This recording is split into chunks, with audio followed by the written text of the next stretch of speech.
முத்துக்குட்டிக்கு third மொட்டை எடுக்கிறதுக்காக அழகர் கோயிலுக்கு வந்திருந்தோம். இந்த தடவை கொஞ்சம் அழுதுட்டாரு. செகண்ட் மொட்டை எடுக்கிறப்பெல்லாம் வந்து பக்கத்தில் இன்னொரு குழந்தைக்கு எடுத்துகிட்டு இருந்தாங்க.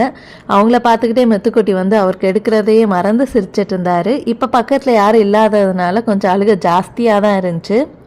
ட்ரெஸ் எல்லாம் சேஞ்ச் பண்ணிவிட்டு வெளியே வந்த உடனே வந்து குதிக்க ஆரம்பிச்சிட்டாரு. கோயிலுக்கு நடந்து போகிற வழியில் வந்து மங்கீஸ் இருந்துச்சு. அருணும் முத்துக்குட்டியும் வந்து கொஞ்ச நேரம் அதை பார்த்து என்ஜாய் பண்ணிட்டு இருந்தாங்க. இன்னைக்கு கோவிலில் வந்து கூட்டம் ஜாஸ்தியாக தான் இருந்துச்சு. கோயிலோட சுற்று பிரகாரத்தில் வந்து இந்த கோயில் அண்ட் பின்னாடி இருக்க மவுண்டெயின் எல்லாத்தையுமே வந்து டிசைன் பண்ணி ஒரு மாடல் மாதிரி வச்சுருந்தாங்க. முத்துக்குட்டி வந்து ரொம்ப இன்ட்ரெஸ்ட்டாக அதை பார்த்துட்டு இருந்தார். ஏன்னா அதோட கார் பார்க்கிங்கில் வந்து கார் அண்ட் பஸ் டாய்ஸ்லாம் வச்சுருந்தாங்க. ஸோ அதெல்லாம் பார்த்துட்டு அப்படியே வெளியே வந்த உடனே கோமாதா இருந்தாங்க. ஸோ அவங்களுக்குலாம் வந்து ஃபுட்டு கொடுத்துட்டு அப்படியே மேலே இருக்க முருகன் கோயிலுக்கு வந்து நாங்கள் கிளம்பிட்டோம்.